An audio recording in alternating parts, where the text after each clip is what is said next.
հարցեր ունեմ, երբ հերթով պարմանության, նախ քաղաքական դաշտում որ ուժերի հետ եք համագործակցության եզրեր տեսնում, որ ուժերի հետ եք պատրաստվում ճանապարհ անցնել եւ ձեզ համար այսպես կարմիր գծեր տաբուներ կան, թե չէ, օրինակ Արման Թաթյանի վերջին ասուլիսում ասաց հորդորեց նախկին նախագահներին, որ չմասնակցեն ընտրապայքարին, դուք նման հորդորներ այլ ուժերի ունեք, թե չէ։ Իրականում են, որ Նիկոլ Փաշինյանը սնվում է նախկին նախագահների որոշակի առած պրոցեսների իման վրա, այդ բոլորին է պարզ, նույնիսկ պարզ է նախկին նախագահներին, բայց նման ես մի անգամ կոչով հանդես եմ եկել, տեղեկացրել եմ, որ ժողովրդի մեջ կա սենց մտահոգություն, այսինքն, երբ որ լոկոմոտիվի դերը վերցվի իրենց ձեռքը, կարա լինի սենց խնդիրներ, բայց որ հորդորել, որ չմասնակցել, ընդհանրապես դա քաղաքական եզրույթ չի ըստ ինձ, ես չեմ թույլ տա ոչ մեկին ասեմ, կարող ես տեղեկացնել, քո կարծիքը հայտնես, բայց որ հստակ ասես, ինչպես ես չեմ կարող ինչ-որ մեկին ասել, այնպես էլ չեմ կարծում ինչ-որ մեկը կարող է ինձ ասել, եւ այդ ազատ դաշտը իսկ քաղաքականությամբ զբաղվել, ասում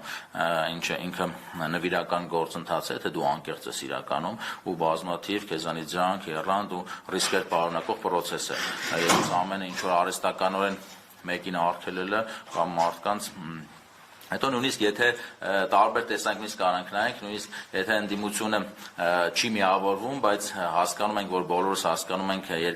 ներկա երկրի ղեկավարը ուր է տանում, նրա խմբակը ուր է տանում, այսինքն եթե մարդիկ կան, որ ունեն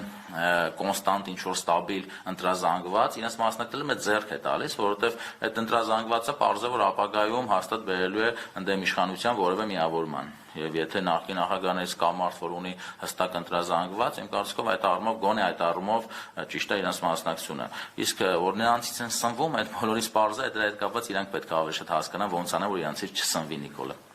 Բայց հարցն էր, թե դուք ում կհարեք, որ ուժերին եք այսպես ավելի մոտ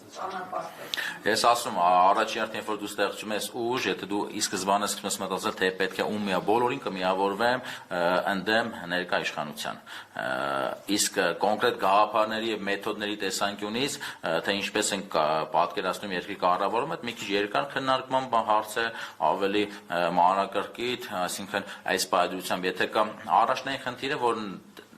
ներկա իշխանություն չվերարտադրվի։ Իսկ այնուհետև, ասում եմ, այնպես չի, որ նույն նախկին նախագահների մեթոդները ինձ դուր է եկել եւ բազմաթիվ իրենց արած արարքների հետևանքով է, որ Նիկոլ Փաշինյանը նման մեկը կարողացել է երկրի ղեկավար դառնալ։ Այսինքն ճիշտ է, հասկանում պատրաստ եք անգամ Սատանայի հետ համագործակցել, միայն Փաշինյանը չլինի։ Սատանայի հետ չէ, պատրաստ չեմ համագործակցել, որտեղ ես քրիստոնյա մարդ եմ, բայց Փաշինյանի լինելը, այդ ասում եմ Յուրաքանչյուրը մի քիչ երբ որ մտածի կհասկանես, մի քանի օր առաջ մի հատ փոքրիկ հոդված է հրապարակել սոցցանցերում, այն մարդկանց էր ուղղված հոդվածը, թե դուք Նիկոլ Փաշինյանին հավատացողներին էր ուղղված։ Ասում էի դուք երբևէ Հայաստանի Հանրապետությունում այս վերջին, չգիտեմ, 7-7.5 տարվա ընթացքում ունեցել եք մեկ շաբաթ, էլ չեմ ասում մեկ ամիս, որ դուք հանգիստ ուղղակի ապրեք ձեր տանը, չեմ ասում արտաքին պատերազմ է։ Դե այդ արհավիրքը պարզ է։ Ուղղակի հանգիստ իմ մոտ էլ այդ փուլերն եղել։ Ես պետական հիմնարկ ղեկավարելով որոշել եմ, ասենք, չանդրադառնամ իմ գործով զբաղվեմ, իմ գործն էլ լավ էի անում, բայց չի լինում, ուղղակի չի լինում։ Ուղղակի այնպիսի թեզեր են առաջ կան, որ գալի ուղիղ կպնում է քեզ։ Այսինքն ինչ-որ լոկալ որոշակի հարցեր չի, որ դու անհամաձայնության լինես իրա նկատմամբ։ Ընդհանրապես մեր բոլորի ապագայի հետ կապված է։ Այսինքն ելույթում, որ նշեցի գլոբալիստական մոտեցումները, իրանց անկախներից իրանք ինչպես են ներկայացնում, իրանց մոտեցումը գլոբալիստական է, այսինքն կարևոր չի ազգը, ազգությունը, այսինքն մենք լավ ապրենք։ Միգուցե իրանց արած քաղաքականության արդյունքում 50 տարի հետո Հայաստանում ապրող մարդիկ լավ ապրեն, բայց վստահ ասում եմ, հայեր չեն լինելու։ Կամ լինելու են հայերը փոքրամասնություն։ Իսկ ազգայինի կարևորության մասին ինչ թվում է ավելնորդ է խոսել, ես քիչ երկար տևեց, բայց իմ մոտեցումը առաջ անգամ ներկայացնեմ, Հայաստան հայերը աշխարհում քաղաքականություն ստեղծած ազգ են։ Հայաստանում աշխարհում կա մոտ 150 ազգ, որը ունի իր գիրը, գրականությունը, իսկ որ հենց առանձին իր գիրն է, որ ես ինչքան գիտեմ, մոտ 80-ի մոտ է։ Այսինքն մենք այդ վերջի, չգիտեմ, տարբեր գնահատականով 3000-ից 5000 տարվա պատմության ընթացքում մենք քաղաքականություն ստեղծած ազգ ենք եւ մենք պարտավոր ենք լինել։ Իսկ այս քաղաքականության արդյունքում ասեմ, եթե որոշվել է, որ այս տեղանքի մարդիկ լավ ապրեն, միգուցե, հա, դե պարզ է, պատերազմ չլինի, խաղ լինի, ինչ որ բոլոր ամեն ինչին համաձայնվեն, ամեն ինչին տանք, ով է, ամեն ինչ համաձայնվող տրվող մարդու հետ էլ ոչ մեկ չի ուզում կռվի, իրան ուղղակի օգտագործում են։ Ես մի քանի հարց ունեմ նաև ձեր ծրագրային դրույթների հետ կապված, պարոն Մանուկյան, օրինակ դուք ասել եք, ինչու Արցախի կորստից հետո Նիկոլ Փաշինյանը վերընտրվեց։ Դրա համար մի բաց պատճառ կար։ Մեր հասարակությունում շատերի համար Արցախը այն նշանակությունը չուներ, որը պետք է ունենար, այսպիսի միտք եք ասել։ Արցախի հարցի լուծումը ընդհանրապես դուք ոնց եք պատկերացնում։ Եվ արդյոք սա նշանակում է, որ Արցախի կորստի հետ հաշտվել ենք, փակենք էջը եւ անցնենք առաջ։ Դուք լսում եք, ինձ կարող եք մատ առանձին հաղորդման հրավիրել, առանձին ես զրուցեմ, ինչ ռետրոսպեկտիվ ես ոնց եմ գնահատում, ինչ սխալների հետևանքով, շղթայական սխալների հետևանքով կորցրեցինք Արցախը։ Իրականում շատ երկար խոսույթ է, բայց այն, որ ես ասել եմ, որ շատերի համար իրականում այդ արժեքը չունի, իրականում այդպես է։ Ես անձամբ ծառայել եմ Արցախում, որպես զինվոր, ես այնտեղ բազմաթիվ ընկերներ ամեն են թուփը քարը գրեթե մեծ մասի իմացել եմ, հիմա դառնա սիրելի վայր, բայց Հայաստանի Հանրապետություն բազմաթիվ մարդիկ հիմա իրական որ ասած չեն էլ եղել ու չեն էլ օգտվել ընդեղի որևէ ինչ-որ բանից, իրանք չեն եղել կապված չեն եղել, մարդը այնուամենայնիվ մենք ինչքան էլ երազենք, որ մարդիկ լինեն գաղափարային, մարդիկ ավելի շատ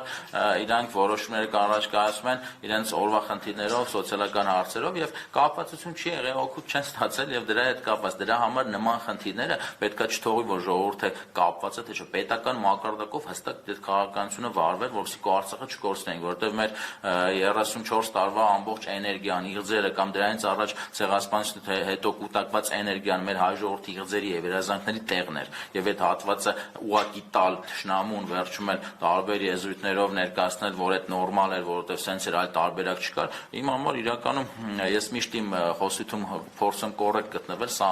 դաշտ է այնպեսի պահեմ, որ բայց եթե տենց ինչ որ միտեղ նստած լինենք, շատ ուրիշ բնութագրերի է նման, ես ուղղակի փորձում խոսիթով կոռեկտ լինեմ եւ այդ դաշտը չեմ մտնում։ Պարոն Մանուկյան, դուք առաջարկել, որ 4 երեխա ունենալու դեպքում կնոջը ազատեն հարկերից, ինչքան ժամանակով դա պետք է լինի, որովհետև կանայք մեծ ռեսուրս են իրականում տնտեսության մեջ, ու եթե ամեն 4-րդ երեխա ունեցող կինը ընդհանրապես ցմա, այսպես ասած, ազատվի հարկերից, արդյոք սա տնտեսությանը լուրջ վնաս չի հասցնում։ Դրա տակ ես նախընտրական ժամանակաշրջանում կդնեմ ուղիղ հաշվարկ, ես ուղղակի կար շատ փոքրիկ, տես ներկայացում եմ տարբեր ոլորտներում հստակ հաշվարկ կդնենք, բայց հետեւյալն է, ինքը հակառակը եկամտահարկից ազատել, այսինքն այդ կինը ազատում է որ գումարից, որ ինքը պետք է աշխատի, այսինքն դրդում ես, որ կնոջը 4 երեխա ունեցնում, ինքը գնա աշխատանքի, ասենք դիցուկ օրինակի համար 500,000 աշխատավորց է ստանում, չէ, 500,000 եկամտահարկը 100,000 դրամ, այսինքն ինքը ամիսը 100,000 դրամ, էլ չես գործատուն չի փոխանցում պետությանը, այլ տալիս է հենց աշխատակցին, այսինքն ինքը ամսական 100,000 դրամ ազատում, ինքը պետք է ցմա ազատվի, իսկ ինչի համար 4-րդ երեխայից նախորդ իհարկե բերում ես 2%, էլի հաշվարկի հարց է, կարող է մի փոքր տոկոսները փոխվել, 4 երեխայից դի բոլորը ազատվեն, բոլոր կանայք։ Ասում երկու կարևոր հարց ենք լուծում։ Դրդում են կանանց, նույնիսկ ոչ չամուսնացած կանանց, որովհետև տարբեր հիմա օրինական ճանապարհներ կա երեխաներ ունենալու, որ ունենան 4 երեխա կամ ընդհանրապես երեխա ունեն, ամեն երեխայի դեպքում 2% իշնի։ Իսկ 4 երեխայի դեպքում ազատվի ընդհանրապես եկամտահարկից ու դրդում ես, որ աշխատի, այսինքն ինքը գումարը օգտվելու է, երբ որ ինքը աշխատելու է։ Այսինքն 4 երեխա ունեցողին մի հատ ազատում ես, ամեն ասում ես գնա աշխատի, այսինքն հանրային բարիք է ստեղծում։ Այդ ընդունված պրակտիկա է, այդ շատ ես ինձանից չեմ մտածել, ասեմ ձեզ, այդ ընդունված պրակտիկա, այսինքն դեմոգրաֆիկ ցուցանիշները ուղղող հստակ առանցքային հարցեր պիտի լուծի, որովհետև եթե չլինի Հայաստանի Հանրապետություն մարդը, որը որ հայ է, ուրեմն այս իմաստասկվում է մեր բոլոր արած, իսկ 3 միլիոն հայով այս տարածքը իհարկե այս պայդրությամբ հնարավոր է լավ կազմակերպելով բայելով, բայց եթե ունես հարևան այնպիսի երկրներ, որոնք իրենք ծրագրային մակարդակով ուզում են քեզ քո չլինելը ստեղ տեսնեն, ծրագրային մակարդակով, ոչ թե ինչ որ տենց խոսույթ ասում են, հստակ կա մշակած ծրագիր, որը կետ-արկետ իրականացնում են, ով չի դա տեսնում, խնդրում եմ, չեմ ուզում վիրավորեմ, թող գնամ քիչ ուսումնասիրի, եթե ուսումնասիրել չտեսնի, ուրեմն կույր է։ Եվ դուք բազմամակ եք գրել Նիկոլ Փաշինյանին, այստեղ հորդորել եք նաև ինքիվս այդ հորդորների սիրել հանրությանը, վարչապետը ամենամեծ սրտիկներ է ուղարկում մարդկանց, ինչ սեր եք դուք ուզում վարչապետից եւ նաեւ այդ նամակում անդրադարձել եք, որ 2026-ի ընտրության, ասել եք ընտրություններին բացի ձեր ճակերտավոր սիրելի ընդդիմությունից, այլ մրցակիցներ եք ունենալու։ ում եք դուք համարում այդ ճակերտավոր սիրելի ընդդիմությունը։ Այն ընդդիմությունը ասենք, այսինքն նախքին երկրի ղեկավարս մարդկանց ուժերը, քանի որ ասում եմ իրենց արած բազմաթիվ քայլերի, այստեղ երկու պարադոքսալ խնդիր կա նախին երկրի ղեկավարի հետ կապված։ Իրենք հայրենասիրության հետ կապված իրենց կյանքը ամեն ինչ ներդել են, արել են այդ հայրենի իրենց ժամանակին իրենց քայլ արել են, բայց այնուհետև հետագա իր գործողություններով բերել են նրան, որ երկիրը չի զարգացել, թույլ է զարգացել, բազմաթիվ մարդու իրավունքներ են խախտվել, ամենապրիմիտիվ իմ համար խիստ անընկալելի է եղել ընտրությունների կեղծելը, եթե ասում որոշում ես այնպես է ստացվել մեր երկրի վիճակը, այնպես է որ պետք է իրենք մնան երկար ղեկավար, որպեսզի Արցախում խնդիր չլինի մնացած, այս ռիսկերը իրանք տեսնում էին, ուրեմն ավելավոր ընտրությունները դարձնեն, չգիտեմ, 7 տարին 1, 10 տարին 1։ Այդ նորմալ է, ասենք Ֆրանսիայում մինչև ահագին, չգիտեմ, Ժակ Շիրակի ժամանակ ինչքան հիշում դեռ 7 տարի էր, բայց եթե գնում ես ընտրության ու կեղծում ես, այդ ոնց որ մարդու իրական վիրավորում ես, ասենք ինքը մի քանի քայլերով իրանց բերեն հասեցին նրան, որ ժողովուրդի մեջ մինչև հիմա այդ կուտակված խնդիրն է, որ իրանցից մեծ մասը մոտ իրանց անունը տալիս ես, ես ասում բազմաթիվ քայլեր արել են իհարկե, իրանք անձնական կյանքն են ներդրել, չգիտեմ, Արցախում են մասնակցել բազմաթիվ, որ հետադարձ նայում ես լավ քայլեր են արել, բայց մի քանի քայլեր են արել, որի արդյունքում այդ ամեն ինչը չեզոքացել է ժողովրդի աչքին, արդեն ու հասավ այն վիճակին, որ եկավ նման իշխանություն։ Դրա համար այդքանով իրենք սիրելի են իրենց, որովհետև իրանց կարում է հաղթի Նիկոլը։ Հաղթել է Նիկոլը, կարում է հաղթի ու մեծ հավանականությամբ եւս կարա, եթե ուղիղ մնան իրանք նորից հաղթի։ Դրա համար ասում բաչի սիրելի ընդդիմությունից նաև լինել են այլ ուժեր ու բազմաթիվ են այդ խմորումները Հայաստանում։ Մենք կարող չենք էլ տեսնում, անկլերատվական դաշտում չեն երևում, բայց որ շփվում ես, տեսնում ես բազմաթիվ խմորումներ կան, իմ կարծիքով արդյունք լինելու է 26 թվականին։ Սիրո մասին չկասեք։ Որ ում ասիրում։ Ասեմ թող բոլորին սիրի, էլի, ես թող բոլորին սիրի, որտեղ ես նկատել եմ, որ այդ սրտիկները հատուկ մարդկանց է ուղղված։ Ոչ բոլորին։ Չէ, իմ կարծիքով չէ։ Իր գործողություններում նման չի, որ սրտիկները ինքը հատուկ մարդկանց է ուղղում, ինձ թվում է։ Մեկ էլ սահմանից դուրս է երևի ուղղում։ Մի բան է հարցնեմ, ջերմի, թողնեմ գործընկերներս էլ հարցեր ուղղեն։ Մեր երկրում բազմաթիվ, բազմագույն, բազմավեկտոր կուսակցություններ կան, մոտ 100-ի հասնող, հա։ Ինչքան հիշում եմ, այս վերջում հարցում է արել ռեգիստրից 80 քանիս էր վերջին տվյալները գրանցված եւ գործող կուսակցությունները։ Այս ներկա բնակի մեջ չկա մի կուսակցություն, որի հետ դուք տեսնեիք գաղափարակից նույն մտքեր ունենայիք, որ չստեղծեք, ստիպած լինեիք ձերը ստեղծել։ Ես երբ որ շարժումը ստեղծեցի, իրականում հենց այդ հարցը բազի տվել են, ասել եմ նախընտրել չի կուսակցություն ստեղծել, որտեղ մարդկանց կողմից առանց այնուամենայնիվ ինչքան էլ մտքերը այդ մաքուր լինի, բան, հենց լսում են նույն կուսակցություն արդեն բացական են նայում, անլուրջ են նայում, դրա տակ ինչ որ անդադ մարդիկ են ման գալիս, նպատակներ են ման գալիս, որը ինձ ձեռնատու չի իրականում։ Բայց քաղաքական դաշտում որոշակի շփվելով ես այդ թիմը չտեսա իրականում, որ գնամ միանամ այդ թվում գործուն ազդեցություն եմ։ Ես ունեմ բազմաթիվ գաղափարներ, իմ անձը ճանապարհով եմ ցույց տվել, որ ես կարող եմ ստեղծել թիմեր, կարող եմ թիմով արդյունքների հասնել, թե անձնական կյանքում, բիզնեսում, թե պետական աշխատանքի ընթացքում, եւ այս թիմը չտեսա, որ ես այնտեղ ինտեգրվեմ, այս պայդրությամբ չտեսա։ Միգուցե երբ որ դու հանդիսանում ես, հետո դիմողի կարգավիճակում այն պատասխանը չես ստանում ամբիցիայի տեսանկյունից, աշխատանք կատարելու հնարավորության տեսանկյունից, որը դու ակնկալում ես, եւ դրա համար ստիպված եղավ այն, որ ստորոշեցի հավաքեմ այն թիմը, որը կա, բայց այս թիմը ինքը, ասում Հայաստանի Հանրապետությունում մենք քիչ ենք, մենք տեղում բնակվողներից 3 միլիոն ենք,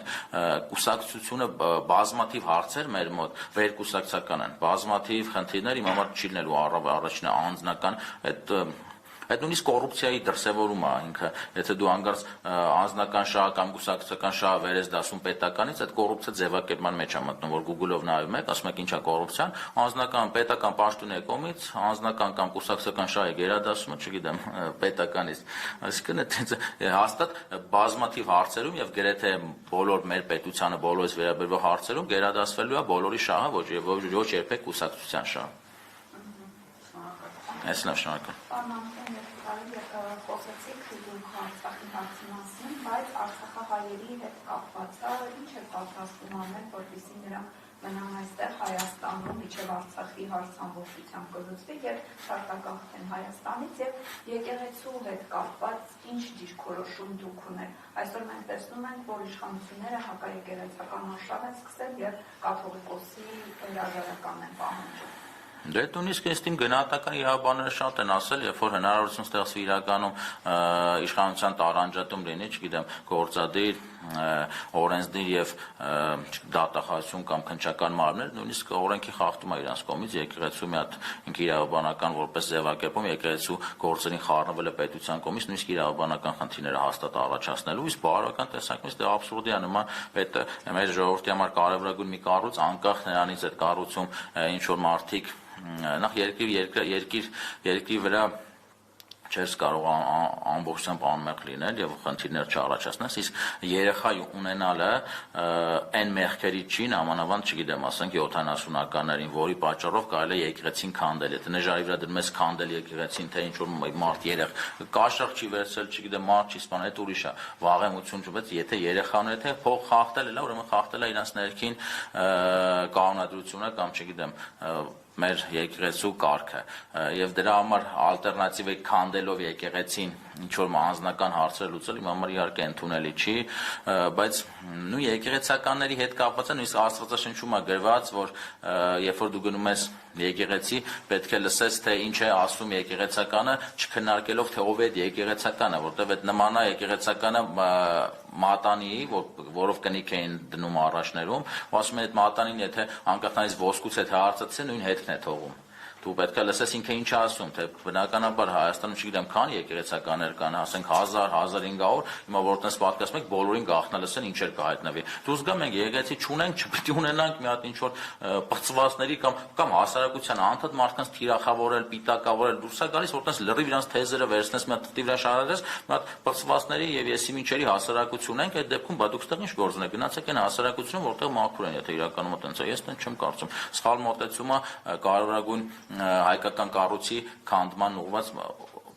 process-ներ են դրանք Արցախահայության հետ կապված այդ պետական ծրագիր մշակվի շատ, այստեղ ոչ թե այդքան իմ կարծիքով այդ նպաստներն են, այլ աշխատանքի եւ հասարակության ինտեգրելն է դրանց եւ հստակ պետքա քայլեր լինի ժամկետներով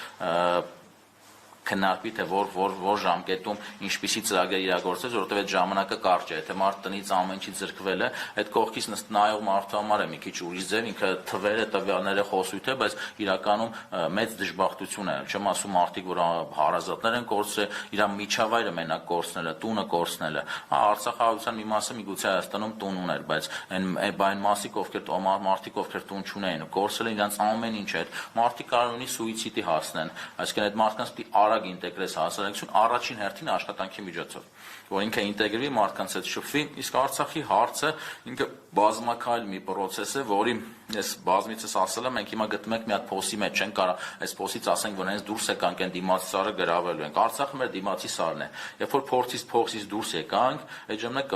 կորոշենք այդ դիմացի սարի հետ հասարակությունը ոնց ենք վարվում։ Իսկ Արցախը իմ պատկերացմամբ դա հայկական պատմական հողեր են, որտեղ միշտ ապրեն հայեր ու միշտ պետք է ապրեն հայեր։ Իսկ միջազգային հանրությունը եւ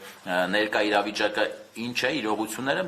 ահագին տարբեր են, բայց երբ որ մարդկանց ասում ես հիմա գնալու ենք Արցախը վերցնենք, մարդկանց մոտ լրիվ անլրջության է վերածվում, տարբեր, բայց եթե այդ գործողությունները չկային, համայն դեպս մենք պետք է կառուցենք լավ երկիր ու երբեք չմոռանանք, որ Արցախը պատմական հայկական հող է եւ այնտեղ պետք է ապրեն հայեր։ Կանցնենք քայլեր կլինի երկիրը այս վիճակից դուրս կգա, այն ժամանակ նորից մենք մեր մեջ կանցկացնենք ու կհասկանանք ինչ ենք անում։ Պարոն Մանուկյան, նշեցիք եկեղեցու մասին, բայց հիմա Նիկոլ Փաշինյանը նշում է, որ վրատարը պետք է հեռանա, նոր վերհապար պետք է նշանակեն, ինչ եք մտածում այդ մասով, մեկ էլ տեսնում եք հասարակության մեջ հասունացած գաղափար, որ Նիկոլ Փաշինյանը պետք է չվերընտրվի եւ հեռանա, չդառնա վարչապետ, ինչ եք կարծում 2026 թվականի ընտրություններին լինելու է դա իրագործել։ Թերապես կանխատեսման շատ անշնորհակալ գործ է, բայց ես որ մտնում եմ process մեջ միանշանակ հավատում որ ինքը չի լինելու։ Զուտ կանխատեսել է դրանք քայլ առ քայլ հիմա այլընտրանք ասածը առաջարկը միգուցե թերի է իրականում ես եմ նկատում միգուցե հասարակությունը չի հավատում բայց դու մենք մեր ամենօրյա աշխատանքով գնանք որ հասարակությանը հավատացնենք որ նախ հավատացնենք թե ով է Նիկոլ Փաշինյանը եւ հետո հավատացնենք որ մեր առաջարկը շատ ավելի լավն է իսկ ինչ վերաբերվում է կոնկրետ 26 թվականին ինչքան է հավանականությունը, որ ինքը կանցնի, ասում ըստ ինձ ուսումնասիրելով, հասկանալով, կարծում չպետք է անցնի, բայց եթե վատ աշխատենք, վատ ներկայանանք, վատ մարդկանց հետ շփվենք, վատ մեր գաղափարները բերենք, կարող է նաև հակառակը լինի, եւ դրա համար շատ զգուշավոր պետք է լինենք այդ հարցում։ Բայց տեսեք, ներողություն, շարունակություն արդի իշխանությունը եւ կոնկրետ օրինակ 2 օր առաջ Չեպազրույցում ազգային ժողովի նախագահը խորհուրդ էր տալիս ընդդիմադիրներին գոնե իր խոսքանան դեպքում ինչքան հասկանալի է ուղղված էր խորհրդարանական ընդդիմության ակտիվորեն պատրաստվել 2031 թվականի ընտրությունին, որովհետև իշխանությունը վստահ է, որ ինքը 2026 թվականի ընտրություններում հաղթում է։ Շատ ժամանակ նաև տարբեր քաղաքագետների, վերլուծաբանների կողմից հնչում են տեսակետներ, որ ընդդիմությունը պետք է մեկ միասնական ճակատով հանդես գա, որովհետև գոնե այդ վարակայում հնարավոր կլինի Նիկոլ Փաշինյանը հաղթում։ Դուք հավանական համարում եք, որ ամբիցիաները նախագահները մի կողմ կդնեն եւ ի վերջո տեղի կունենա այդ միավորումը, ինչը կարող է հանգեցնել իշխանապահության։ Նախ միավորումը պետք է լինի առաջին գաղափարի շուրջ եւ նայած ում որ մարդկանց հետ։ Եթե այդ գաղափարի առումով դուք միասնական եք եւ կան այդ մարդիկ, միանշանակ կարող լինի միավորում։ Ուղղակի Չէ, Նիկոլ Փաշինյանի հեռացումը չի կարող գաղափար լինի։ Նիկոլ Փաշինյանի հեռացումը առաջնահերթություն է մեր համար, բայց գաղափար չի։ Գաղափարը բազմաթիվ այլ ազգային գաղափարախոսություն, մեր նպատակներ, մեր երազանքներ, Նիկոլ Փաշինյանի հեռացումը չի կարող լինի գաղափարական։ Այդ ուղղակի process է, որ մի խոչընդոտ է պետությանը զարգացմանը խոչընդոտող, պետությանը վնասող, պետությանը կործանման տանող մի մարդ է, մի խումբ է, եւ չի կարող դա գաղափար դառնա։ Կարող լինի միջանկյալ փուլ բազմիցս առաջարկվել է այդ process-ը, որ միջանկյալ փուլ անենք, հետո նորից գաղափարական բաժանվենք, հասկանանք ժողովրդում ընտրում։ Իսկ Ալեն Սիմոնի հայտարարածով 31 թվականին ինչ-որ քաղաքական տեխնոլոգիա, ինքնավստահություն են ցույց տալիս, բայց կարող ենք տեսնենք այդ նույն ոճի մեջ կարող եմ ես շատ տարբեր հայտարարություններ անեմ, քանք համեստ գտնվում այդ կանոն, որովհետև իրավիճակը ցույց կտա։ Այդ ոնց որ օլիմպիադայից առաջ 1 տարի առաջ ասում ես կամ 8 ամիս առաջ հաստատ ես եմ հաղթելու։ Հավանականություն կա այնքանով, որ ինքը իշխանություն է բնականաբար։ Այդքանով իրենց ուժը շատ է, ավելի ճանաչված է։ Բայց բազմաթիվ օլիմպիական խաղերում, բազմաթիվ մրցաձևերում գիտեք, որ միշտ փոփոխվում են չեմպիոնները, միշտ ուրիշ կգա մրցավազքը, կգա այդ ընթացքը եւ կհասկանանք։ Եվ հիմիկվա ասելով չի որոշվելու, թե վաղաչեմիսօրը ինչպես է լինելու։ Պարոն Մանուկյան, ինչու այսօր, ինչու այս պահին, հա, մենք ունեցել ենք ավելի ծանր շրջաններ, 21 թվական Արցախի կորստից հետո դրանից առաջ էլ շրջաններ են եղել, ինչու հիմա որոշեցիք քաղաքականության մեջ մտնել, այ ո՞րն է պատճառը, հա, ինչ ազդեց ձեր այսպես որոշումները։ Որտեւ ես երիտասարդ տարիներից չեմ զբաղվել քաղաքականությամբ, զբաղվել եմ իմ մասնագիտությամբ, զբաղվել եմ բիզնեսով եւ այդ քայլ անել քաղաքականության մտնելը շատ հեշտ չի։ Բազմաթիվ process-ներից է կախված, ասած ռեսուրսներից, անձնական տրամադրվածությունից, այդ ռիսկերը գնահատելուց եւ պահ հասունանալուց։ Մարդիկ քաղաքականությամբ զբաղվել են, մենք էլ մեր տեղը մեր աշխատանքով ենք զբաղվել, հավատացել ենք, որոշակի առումով մեր հստակ ուրույն կարծիք ունեցել ենք, բայց քաղաքականության մտնելը եւ իշխանությանը դեմ գնալը նամարման հիմիկվա իշխանությունը այնպես չէ որ շատ հեշտ է եւ այն մարդկանց, ովքեր քննադատում են ընդդիմությանը, ասում են թող մի հատ իրենք կյանքում մարդկանց մի մասը նույնիսկ չի կարող իրական ոչ ընդդիմանա, իսկ իշխանությանը, ներկա իշխանությանը ընդդիմանալը հեշտ է, հանրային կերպով ընդդիմանալը, հանրային կերպով ինչ որ այս process-ները սկսելը, բազմաթիվ ռիսկերի ու խնդիրների հետ է կապված, այսինքն այդ քայլը եթե սկարացել եմ արեմ, պետք է ողջունվի, ինչ արդյունք կստանանք, կանենք այն ինչքան կստանանք, այնքան կաշխատենք,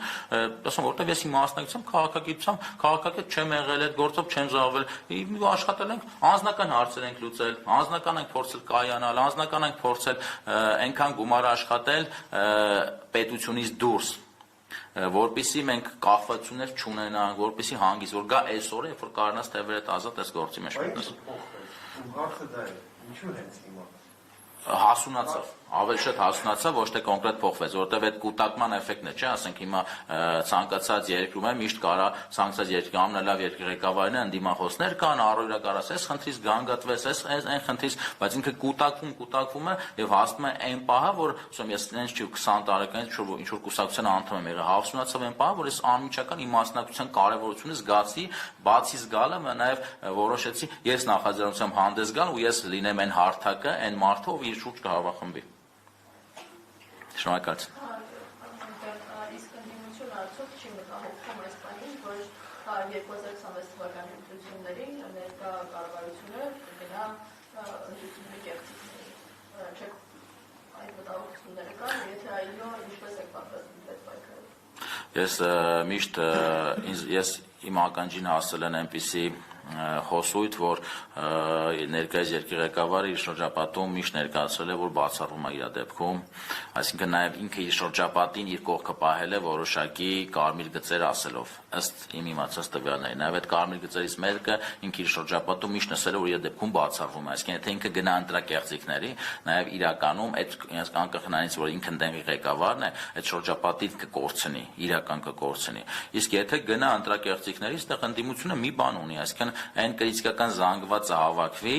հասարակության մեջ, որը կհասկանա, որ ինքը գրում է բռնապետության մեջ, իսկ բռնապետությունից ոնց են ազատվում, այն ձև ոնց որ բոլոր նորմալ երկրներում եւ հասարակության ըմբոստությամբ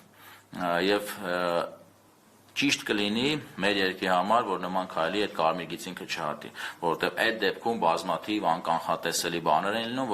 որը ոչ թե վնաս է անձամբ իրենց, այլ վնաս է մեր երկրին, թե հեղինակությանը, թե ցանկացած հեղափոխությամբ եկած իշխանություն բազմաթիվ իր խնդիրներն է բերում, իրեն համարում է այդ հրեշին հաղթողը ու սենց իր մոտ կա, չէ՞ այդ ամենը։ Դրա համար պետք է ինքը այդ կարմիր գիծը չհատի, ժողովուրդը պետք է անի ինչ որ իրանից հասնում է, այդ քրիտիկական զանգվածը հավաքի, որը թույլ չտա որպեսզի նման բան տեղի ունենա Հայաստանի Հանրապետությունում։